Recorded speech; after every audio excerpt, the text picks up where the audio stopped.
What's up, ladies and gentlemen? We've got an awesome game here of Lin versus 120, aka Orange, aka EER0. Who is 120? He's the best Chinese Undead player and the second best Undead in the world. After Happy, of course. And sometimes it seems like he might be better than Happy. You see, they both have a different skill set. 120 is a strategist with really good micro, whereas Happy is an executioner. He executes well, and he executes. In the game, anyway.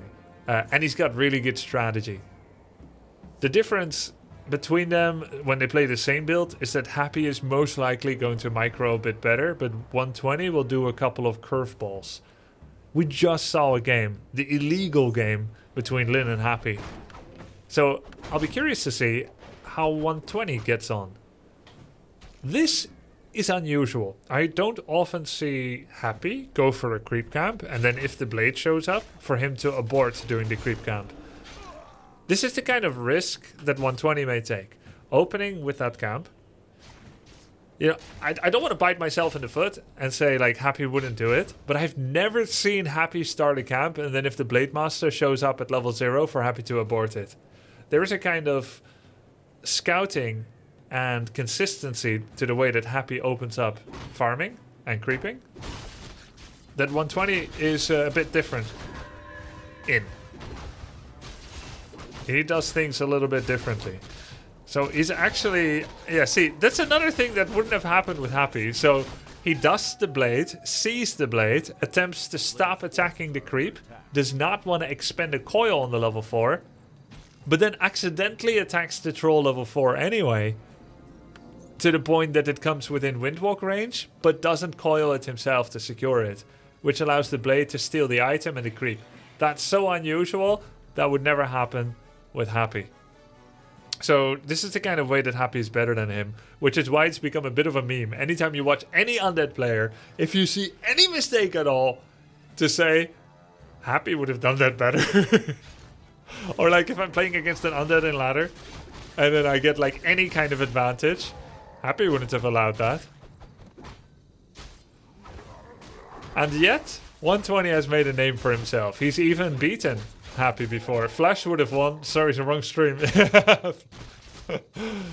Yeah. Exactly. Yeah, Happy, I mean, he hasn't got the achievements like Flash in StarCraft 1, but he's got the reputation, let's say, as the GOAT of the game by now. So finally, 120 reaches level 2. He gets a Cloak of Shadows.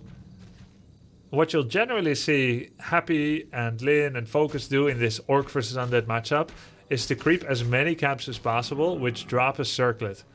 And for Blade Master, it's already going really well. He bought the circlet from the bottom shop when he harassed the Death Knight. Then he found the ring and stole it from 120. Then got the claws from his own camp. So he's in a great position. And if you're wondering, what is the value of these items on Blade? Like, we know they're good, right? But what is the actual value of them? Heroes gain probably about 6 attribute stats per level in a kind of predetermined cadence. So some heroes will get like 1 strength, 2 agility, and 3 intelligence when they level up. And then another hero will get like 3 strength, 1 agility, 2 intelligence. But maybe sometimes it's less than 6. Maybe it's like, sometimes they'll get 5, then the next level they get 6 stats, then 5, then 6. So what is a circlet? It's kind of like a level up without an ability point. That's what a circlet of nobility is. And when circlet used to be equated to claws of attack plus 6, it was still better than claws for the most part. Which means that you could somewhat equate a claws of attack plus 6 as a 90% of a level up, if that makes sense. If Circlet is a level up, and Circlet's a little better than Claws, then Claws is what, a 90% of a level up? And then Ring of Protection would be like, let's say, a 50-60% of a level up. And the Gloves of Haste would maybe be like 60-70% of a level up. So in other words, if you find Claws, Ring, Circlet, and another ring, that's like 3 levels on the blade. 2-3 levels. So it's very strong to get these items. It gives you all these bonus stats, damage and whatnot. The only thing you don't get from it, right, is the ability points, which is what you actually get from a level up. So level ups are still generally better. But you don't have to choose. You can get them both. But sometimes you do make a bit of a choice. You can either go from camp to camp to take the creep that drops the item, and then go to the next without finishing all the smaller, lesser creeps. Or you can finish the whole camp. Now you're investing in experience in the long term, but you're not investing in items in the extreme long term. Because, you know, eventually you may get level 5 from creeping. And then you're happier if you've got a really solid inventory than that you reach level 5. And, you know, another way to play the game, you would also be level 5, so, but now you don't have the items. So there's a kind of permanence to finding items like claws. Circlets can always be bought. On this map, without Marketplace, you can never find the claws of attack. If you don't already have it, you can't buy it. So there's a great sense of long-term permanence when you find an item like a Ring of Protection, a Claws of Attack. And that's why there's that kind of that arms race for both players to do so. Now 120 went with the very first mercenary camp creep. Found an Ankh of Reincarnation, which he immediately sold. Generally, it seems quite strong, right? To have Ankh on a hero. So they can revive for free. But the reason pros generally don't prefer it is because you have no agency over how to use it. Well, technically you've got some agency. You can kill your own hero. But it's generally up to your opponent to kill the hero. And if they choose not to, then the Ankh is nothing. It dissuades you from killing the hero, of course, but it doesn't do anything yet. Whereas something like a mana potion, you can min-max it, right? You can use all your mana, and then you can use it, and then you can use your mana again. So there's a lot more proactivity in it. Instead of covering for a potential loss, you are maximizing on what you have. He could have had a mana stone there. He would have definitely not sold that. Now this is a trend I haven't seen a whole lot. Double Watchtower. And spiked barricades. So we see the ghoul opening, the ghoul style by 120. And Happy typically has been playing a lot of ghouls with 1-1 upgrades. And eventually even 2-1 sometimes, as we saw in the previous game of Happy versus Lin. But 120 invested more in the strategical, brainy style because he has a sacrificial pit with a shade. So he's going to be able to see the Blade Master with that. I feel like he's been less decisive and efficient in his creep route than Happy might have been. But he's still got really good creeps. He got both of the mid camps. No TP on him right now. He just bought TP. No invulnerability on him. Happy generally always has a Lich invul pot. 120 currently does not. He can give the parry up to Fatality to Lich though. That would be huge. And he did. He gave a lot of items to Lich. So much harder to kill now. More time for him to coil. Lin is now doing the split off creeping. I like this move a lot. This is a popular move for Orc to do with Windwalk Blade, as they may be the only one that are safe enough to go that deep. And if he had gone there with his whole army, that's a lot of movement. So he gets the item, Wand of Mana Steel. We've got our first Unholy Strength Ghoul attack upgrade. We have 120 now getting his level 2 Dark Ranger, level 4 Death Knight from the remainders of that camp. And I want to talk a little bit more about these double towers.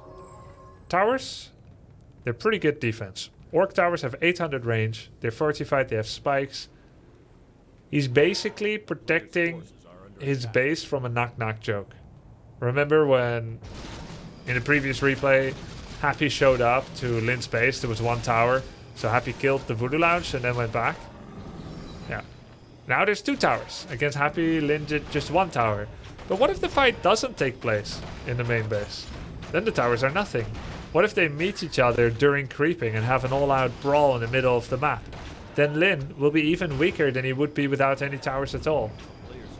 So, I don't do this yet. But Lin does it every single game.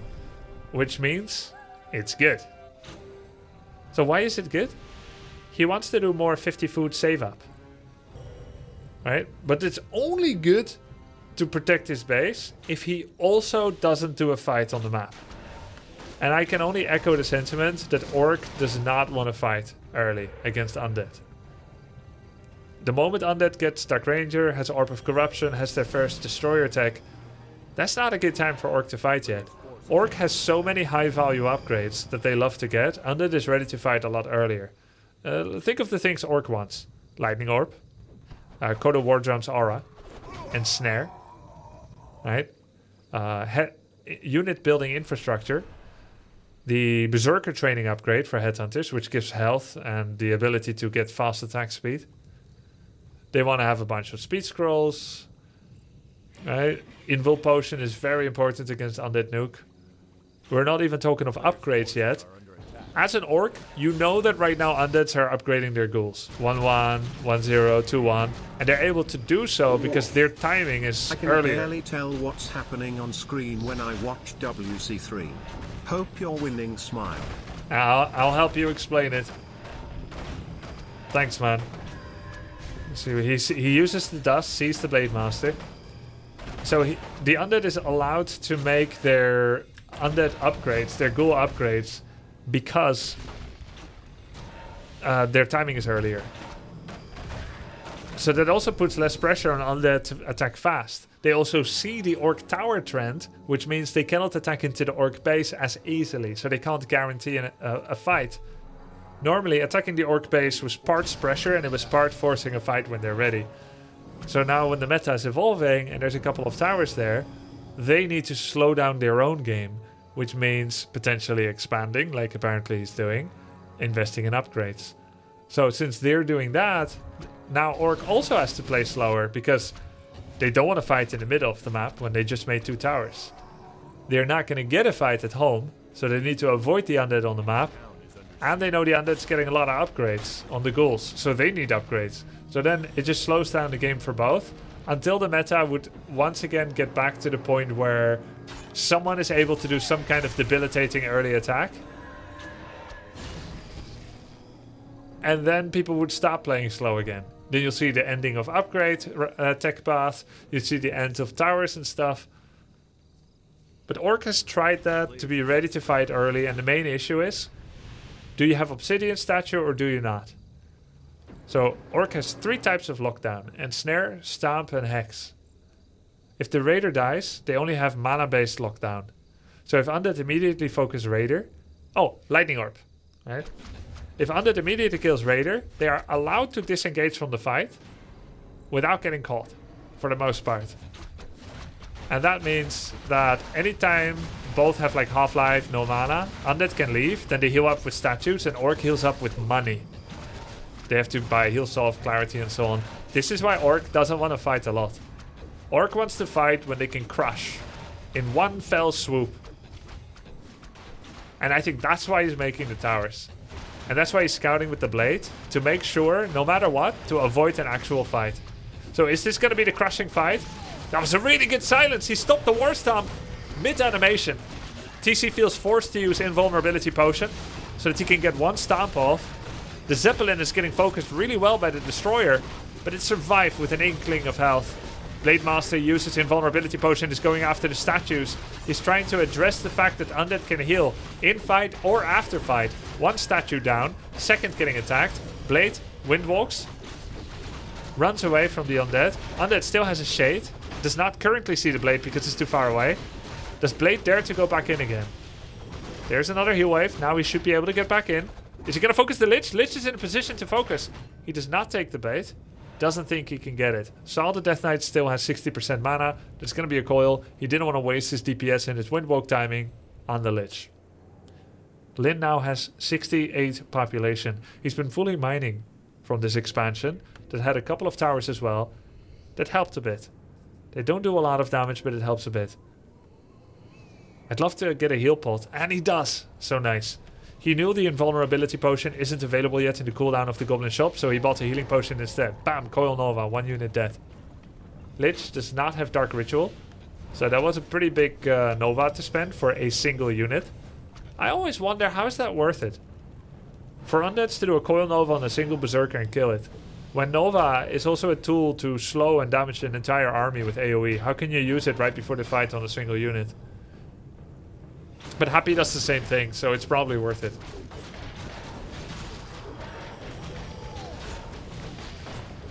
Nice Zeppelin. Yo, I'm liking the Zeppelin. I know what I'm gonna use my next game versus Undead for sure. Zeppelin is the kind of thing that I never regret buying, but I don't buy as a rule. And some people also on YouTube have been saying, just buy it every game, dude. Like, you're using it very well, and maybe I should. So now 120 continues to try and sell the illusion that he's going to be relentlessly aggressive, but he's actually doing an economic play. If this was Counter-Strike, he'd be on pistol round for a minute or two. He was on 50 population while posturing aggressively with a town portal. Meanwhile, he has been mining with 2 bases as well. So he's been getting 20 gold per second against 14 gold per second. Now he's pushing over 50. He would love to TP out here if he gets caught without any losses. And then he'll have his own 70 food army soon. Coil the Ghoul. You know what? He doesn't need to TP. He can just run. He has Unholy Aura level 2 against Endurance Aura level 1. The only lockdown is Lightning Orb, which has a 15% chance of hitting.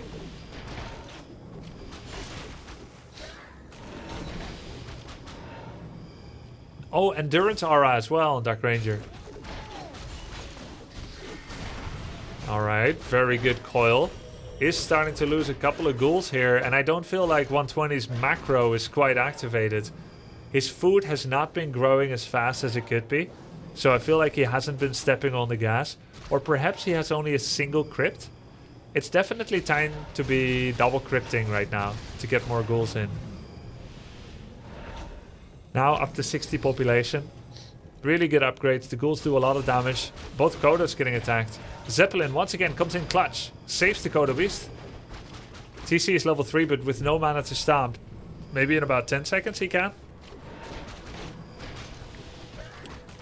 The micro for 120 not quite as good as Happy.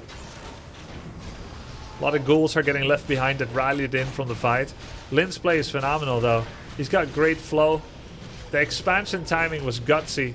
It was daring, but it worked out. No envenomed spears yet on Wind Riders because he doesn't have a lot of lumber. That costs 150 lumber. That's exactly what he has. He wouldn't be able to make any headhunters at the same time. Kodo getting attacked again. He's got to fly a Zeppelin back in. And he does. Here we go. Zeppelin can get focused now though by Lich and Dark Ranger. Again, almost survives. And more free units getting killed. One has to wonder why 120 does this tug of war in and out when he's also losing a lot of units. But he constantly wants to engage Lin in a fight forever. You know, I used to want to punch people that engage and then run, engage and then run. And I've also sometimes done it to people. And they get so angry because it's so annoying. It's like, you want to fight or not? You want to fight or not? Lich getting attacked. He needs a coil on it. Hex on the DK. Lich trying to get away. Don't tell me he's going to survive. Never tell me the odds, says Cho Namoth. Now a furious counter assault on the Tauren Chieftain. Zeppelin once again coming in clutch. He's focusing it again and again. The Zeppelin this time not getting operated in time. There's no second coil on Lich yet. I don't think Death Knight has enough mana. That blue bar looks too small. He must be like 69 mana or so. Now I think he has 75. So Lich can come back in. Blades meanwhile dropped pretty low, but the Zeppelin repurchasing is just stellar over and over. Without the TC and the Blade though, there isn't that much DPS in this Orc army. Blade level 5. Very nice. No heal waves anymore on Shadow. Statues are still wailing away. Wind Riders, as of yet, completely uncountered by Fiends and Web. I gotta say, the Wind Rider ignoring here by 120 is quite interesting. I feel like this is the kind of game where a viewer that has no particular high rank, but he has good common sense. Oh, might be watching and say, why not go for a couple of fiends with web? And maybe an arrogant pro would be like, what do you know? What's your rank? There's a reason for everything. These guys are perfect. But I'm thinking the same thing, random person. One fiend with web would be so bad? To either web the Zeppelin or the Wind Riders? Anyway, that's the kind of advantage that 120 just got away with. The fact that he has a shade made Lin miscalculate what he's allowed to do. And he actually sent his blade level 5 to sneak off and get an invulnerability potion. So now, with his main drying up, with his blade dying to a single coil, and now his expansion getting attacked, I can suddenly see how 120 still has a chance, despite the kind of awkward tug of war, the back and forth. Now, Blade Master was rebought from the middle. Shadow is getting close to level 5, which is pretty big. But Lin is on his last legs. What he can do now is to send all of his peons from main, and he's doing it, I see it on the minimap. Start mining, and then use his army as a distraction. For Frodo. He's coming in and he wants the hobbits to make it to the Shire, so he can go back to farming. 5 hobbits are coming on their way. More, I think he's bringing all the hobbits. They're taking the hobbits to the Great Hall. Raider getting attacked by Lich. And Venom Spear's finished. And the mining continues. Meanwhile though, 120 has his Nazgul standing on the expansion, if I'm not mistaken. The other gold mine? I see a presence there. There must be like a bunch of acolytes. Yeah, there we go. Cloaked riders without a horse. I see the question sometimes on Twitch or YouTube. Would it make sense to have your Tauren Chieftain with Endurance Aura standing in your gold mine, in your base, to speed up mining? But people always forget what the cap on mining is on gold mine. It's not the amount of peons. It's the fact that one peon can be in the mine at the same time. So it doesn't matter how fast they run towards the gold mine. They still can't go in. Think of it as a porta potty. You wouldn't want to go in there with multiple people. It's the same with the gold mine. Doesn't matter how urgent people are, or how many people at the festival are waiting in line, or if you give them speed, boost, speed scroll. No matter what, one person a porta potty. The Great Hall has fallen. No more mining. But likewise, Lin has taken out all the acolytes on the mine. So neither player are currently actively mining right now. But that does mean that we can make an accurate assessment of army size. 120 has about 15 more. It's not good news for the Orc player.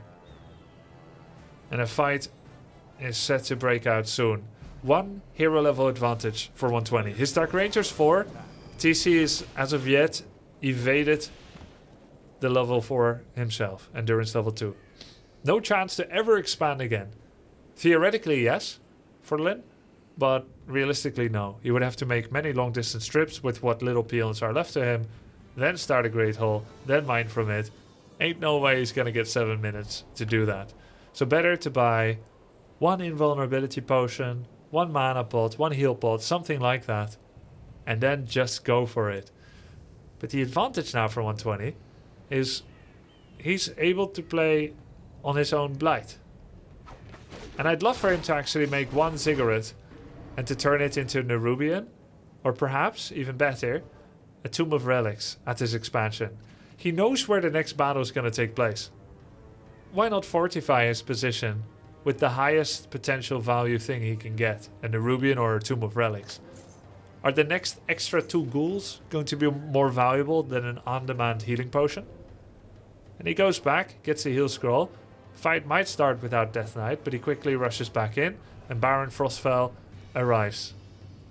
1 destroyer is pre-morphed, making sure he can remove Hex. It's the only reason it's here. That's a decent tank against Wind Riders. That has high health. Can he do a good silence on the TC? Yes, he does. TC uses Invul to stomp, but that's not the stomp he wants. Lich survives with Invul Potion. Ghouls have been going straight after the Berserkers. Lich and Dark Ranger killing the Windrider. This looks like a really good fight for 120. It is too much. He has too much. He does the same thing as Happy, managing to beat Lin in a game. Good game, well played. And I can't help but feel that although overall Happy plays cleaner build-up and micro, that little quirkiness to 120, in this case, the fact that he always has a shade, and the way that he bob and weaved and pulled in and out and tug of war, those two were the two special things that I wouldn't see Happy do as much. Happy bulldozes you, or he doesn't fight. 120 is like, and then the fact that he has the shade gave him the blade kill. Because I do feel like there was a bit of a throw by Lin, risking that blade, but it's because in the heat of moments, you need things, you want to do things, think you can get away with it. Normally you do, but it was a shade. GG, well played. If you enjoyed the game, sub to the grub, and I'll see you next cast.